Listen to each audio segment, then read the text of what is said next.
Vous êtes député européen, le président ukrainien était devant les instances européennes en fin de semaine dernière, Volodymyr Zelensky, pour réclamer davantage d'aide, des avions de combat, plus de soutien. Est-ce que vous comprenez sa demande et est-ce que vous l'approuvez?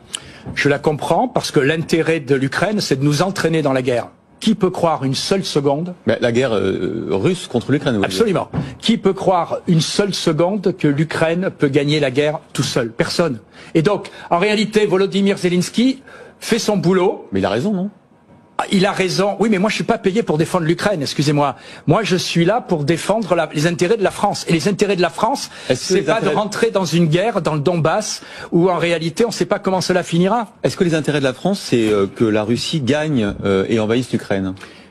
Non, mais pas plus que l'intérêt de la France, c'est qu'au Yémen il y ait une guerre, au Karabakh. Oui, d'accord, mais pourquoi on choisit nos guerres? Est-ce que si notre intérêt c'est que l'Ukraine ne soit pas envahie par la Russie, il faut bien à un moment donné qu'on aide l'Ukraine à résister. Donc vous voulez qu'on rentre en guerre? Je vous pose la question. Non, mais il faut aller jusqu'au bout de la logique. J'aime bien votre question parce que, en réalité, qu'est-ce que je dis? Monsieur Zelensky fait son marché, demande des armes.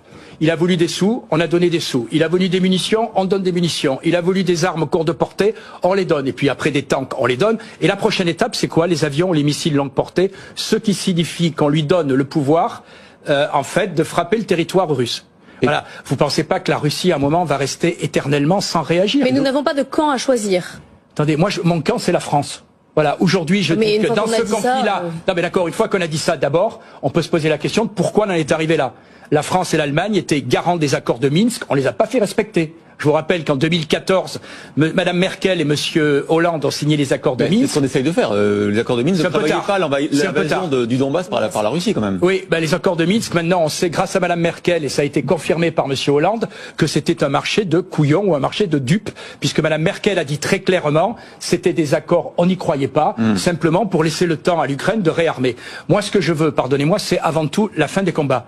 Je pense que l'intérêt de la France aujourd'hui, c'est comme d'abord l'intérêt du monde entier, c'est d'avoir une fin des combats, une négociation.